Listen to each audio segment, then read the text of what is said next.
झारखंड के रांची में कई ठिकानों पर ईडी की छापेमारी। मंत्री आलमगीर आलम के 2 करीबियों के घर पर छापा पड़ा है। अभी तक 25 करोड़ से ज्यादा का कैश बरामद, नोटों की गिनती जारी। रांची में एक और जगह कैश मिलने की खबर आई सामने। मुन्ना सिंह के ठिकानों पर ईडी की छापेमारी। आलमगीर के पीएस संजीव लाल का करीबी है मुन्ना सिंह। मंत्री के निजी सचिव के घर पड़ी रेड। संजीव लाल के नौकर के ठिकाने से मिली 500 की कई गड्डियां और गहने। इंजीनियर विकास कुमार के घर चल रही है रेड। एक्शन मोड में ईडी की टीम कैश के साथ कुछ दस्तावेज भी सीज किए गए। डिजिटल उपकरणों की भी हो रही है जांच। कैश गिनने के लिए लाई गई और भी मशीनें। सुबह से चल रहा है नोटों को गिनने का काम। 500 के नोटों की गड्डियां बरामद।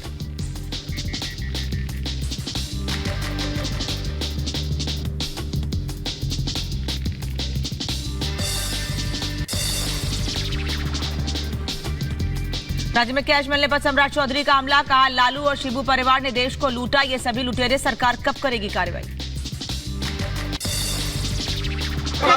देखिए, ये सब लुटेरे हैं। ये लालू प्रसाद जी का परिवार हो, शिबू सोरेन जी का परिवार हो, देश को लूटने वाले हैं। और लूटने वाले को जब सरकार कार्रवाई करती है तो दर्द तो होगा ही ना।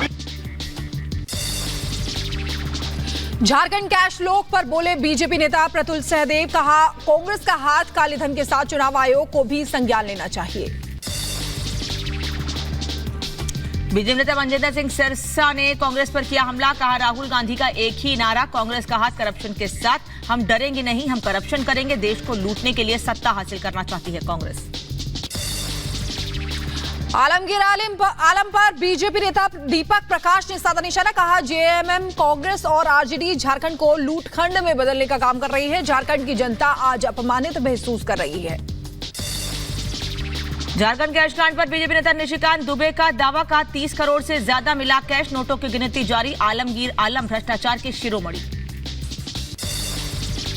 ओडिशा के बहरामपुर में पीएम मोदी ने चुनावी जनसभा को किया संबोधित। कहा भारत को मजबूत बनाने का चुनाव है, युवा के सपनों को साकार कर रहे हैं। पीएम मोदी ने विपक्ष पर साधा निशाना। कहा कांग्रेस और बीजेडी ने जनता को लूटा। बीजेडी सरकार योजनाएं लागू नहीं करती। ये योजनाएं बनाता है, लेकिन बीजेडी सरकार या तो उनको लागू नहीं करती और ऊपर से लूटपाट करती है। पीएम मोदी ने भरी हुंकार। कहा बीजेडी अस्त है, कांग्रेस पस्त है और ओडिशा के लोग बीजेपी पर आश्वस्त हैं। आज ओडिशा अमीर है, जनता गरीब है। ओडिशा में बीजेडी अस्त है, कांग्रेस पस्त है और लोग बीजेपी पर आश्वस्त है। मुख्यमंत्री योगी आदित्यनाथ ने इंडी गठबंधन पर किया हमला। कहा इंडी गठबंधन और सपा के डीएनए में रामद्रोह, वो अपने आचरण से मजबूर है। राम मंदिर को लेकर बोले मुख्यमंत्री योगी आदित्यनाथ। कहा 500 सालों का इंतजार खत्म हुआ है। पीएम मोदी जी के नेतृत्व में यह संभव हुआ है। जो राम भक्त हैं वो राष्ट्र भक्त हैं। गृहमंत्री अमित शाह ने रिपब्लिक भारत से की खास बातचीत। तीसरी बार भी मोदी सरकार आने का दावा किया। कहा जनता 400 पार का नारा करेगी सच। देश की जनता ने तय किया है कि भारतीय जनता पार्टी का एनडीए 400 पार का नारा देश की जनता चरितार्थ करेगी।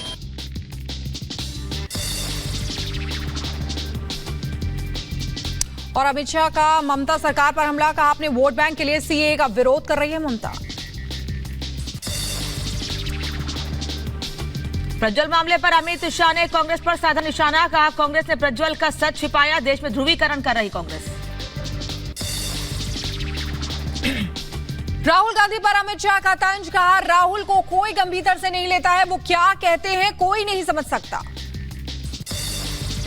गृहमंत्री अमित शाह ने कांग्रेस पर बोला हमला। कहा अगर सरकार में आई कांग्रेस पार्टी तो देश में शरिया कानून लागू करेगी।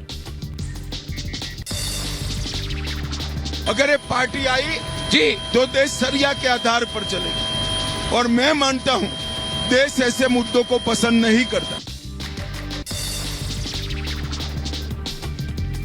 और रिपब्लिक भारत से बोले गृह मंत्री अमित शाह, कहा अब देश यूसीसी के आधार पर चलेगा। ये देश सरिया के आधार पर अब नहीं चल सकता, वो जमाने गए। अब ये देश यूसीसी के आधार पर ही चलेगा।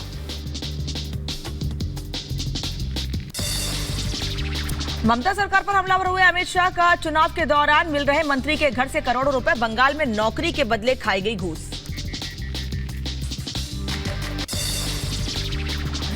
अमित शाह ने राहुल गांधी पर बोला हमला, कहा हार के डर से सीट बदल रहे हैं राहुल, रायबरेली में भी हारेंगे राहुल, कांग्रेस का चल रहा है बुरा समय। बसपा से टिकट मिलने के बाद श्रीकला नहीं, टिकट कटने के बाद शुक्ला चुनाव नहीं लड़ेंगी, निर्दलीय चुनाव लड़ने की बात सामने आई थी। जौनपुर से धनंजय सिंह की पत्नी का कटा टिकट, श्रीकला की जगह बीएसपी श्याम सिंह यादव को बना रही है उम्मीदवार, आज नामांकन दाखिल कर सकते हैं श्याम सिंह यादव। जौनपुर से टिकट मिलने के बाद बीएसपी प्रत्याशी श्याम सिंह का बयान, कहा ज्योतिष ने कहा था इस बार सांसद बनूंगा। यूपी के डिप्टी सीएम ब्रजेश पाठक ने किया समाजवादी पार्टी पर हमला, कहा गुंडई सपा के डीएनए में, सपा जब भी सत्ता में रही है यूपी को दंगों की आग में झोंकने का काम किया है।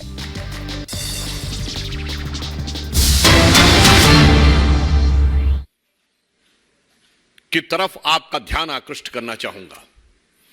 आज तक आपने सिर्फ यह सुना होगा कि पाकिस्तान के कुछ नेता और कुछ सिरफिरे नेता कभी कभार यह बयान देते थे कि पाकिस्तान के पास एटम बम है, और कभी कुछ सिरफिरे कट्टरपंथी मजहबी नेता या मौलवी ये बयान देते थे कि पाकिस्तान के पास एटम बम है। पर आज पहली बार इंडी गठबंधन के एक अत्यंत वरिष्ठ और सिरमौर नेता फारूक अब्दुल्ला साहब ने यह बोला है कि पाकिस्तान के पास एटम बम है। यानी जो वहां के कभी शायद इक्का दुक्का मौकों पे छोड़ के वहां के किसी सीरियस नेता ने नहीं बोला, वहां के सिर्फ पाकिस्तान के सिरफिरे नेताओं ने बोला, इंडी गठबंधन के सिरमौर नेता वो बोल रहे हैं। और यहां पर सवाल सिर्फ एक बयान का नहीं है। मैं इंडी गठबंधन और कांग्रेस पार्टी से 7 सीक्वेंस कोट करना चाहता हूं जो पिछले एक हफ्ते में हुए हैं। नंबर 1, पाकिस्तान के पूर्व मंत्री फवाद चौधरी इन लेटर एंड स्पिरिट यह बयान देते हैं कि बीजेपी की सरकार जानी चाहिए, मोदी हटना चाहिए, उसके बाद जो मर्जी होगा कर लेंगे। यह शब्दशः और भावशः वही है जो विपक्ष के नेता कहते हैं। फिर दूसरी घटना होती है, second sequence, the same Fawad Chaudhry, और मैं पुनः याद दिला दूं, यह फवाद चौधरी वही है जिसने कहा था कि पुलवामा तक मैंने घुस के मारा है, यह सरकार के मंत्री के रूप में। फिर same Fawad Chaudhry, second point, अब वो जवाहरलाल नेहरू को महान सोशलिस्ट और राहुल गांधी को साहब कहते हैं। देन थर्ड सीक्वेंस, महाराष्ट्र में नेता प्रतिपक्ष विजय वडेट्टीवार 26/11 के हमले में, जिसमें कांग्रेस की सरकार ने भी पाकिस्तान को दोषी माना, और यह बात अंतरराष्ट्रीय एजेंसियों एफबीआई के इन्वेस्टिगेशन से लेके सब जगहों पर पाकिस्तान ही दोषी है। हाफिज सईद उसका करता धरता, और उसके लिए इवन कांग्रेस की सरकार ने पाकिस्तान से भी उसको मांगने के लिए रिक्वेस्ट, गुजारिश, दरख्वास्त दी थी, और वो उस पर कवर फायर देने की कोशिश कर रहे हैं। मुझे नहीं लगता है कि पाकिस्तान को ऐसा मॉरल कवर फायर कभी भारत के किसी नेता ने दिया होगा। Then comes the fourth event in the sequence, Punjab के पूर्व मुख्यमंत्री चरणजीत सिंह चन्नी पूंछ में हुए हमले पे जिस प्रकार का शर्मनाक बयान देते हैं, वो एक बार फिर पाकिस्तान की करतूतों पर पर्दा डालने का काम है। अब आप देखिए, ये सीक्वेंस लगातार आगे बढ़ता है। फिर fifth event in the sequence, आज ही सुबेरे फिर वही विजय वडेट्टीवार, महाराष्ट्र में कांग्रेस के नेता प्रतिपक्ष, अपने बयान पे कायम रह के एसएन मुशर्रफ की किताब कोट करते हैं। अरे मैं उनसे पूछना चाहता हूं, किसी XYZ की किताब का तुम्हारे लिए ज्यादा मायने, या आपकी सरकार में इन्वेस्टिगेटिंग एजेंसीज आपकी सरकार के कोर्ट और आपकी सरकार द्वारा शहीद हेमंत करकरे को दिए गए अशोक चक्र, किसका क्या सम्मान अधिक है? अरे चंद कट्टरपंथी वोटों की सियासत के लिए पाकिस्तान को कवर फायर देने के लिए किस सीमा तक आप जाएंगे कि आप अपनी सरकार की जांच एजेंसी को झुठलाएंगे, आप अपनी सरकार के कोर्ट को झुठलाएंगे और इन्वेस्टिगेटिव रिपोर्ट्स, अब किसकी मृत्यु कैसे हुई, किस गोली से हुई, ये बाकायदा जांच एजेंसी में आता है रिपोर्ट में। Then comes the 6th point, Congress के वरिष्ठ नेता, देखिए एक कश्मीर से हैं, केरल से हैं, शशि थरूर, बांग्लादेश के अखबार डेली स्टार में आर्टिकल लिखते हैं। पहले तो बात समझिए, चुनाव भारत में हो रहे हैं और जनमत बनाया जा रहा है बांग्लादेश में, और फिर वहां क्या लिखते हैं, मोदी हैज टू गो। भैया बांग्लादेशी अखबार में काहे लिख रहे हो भाई?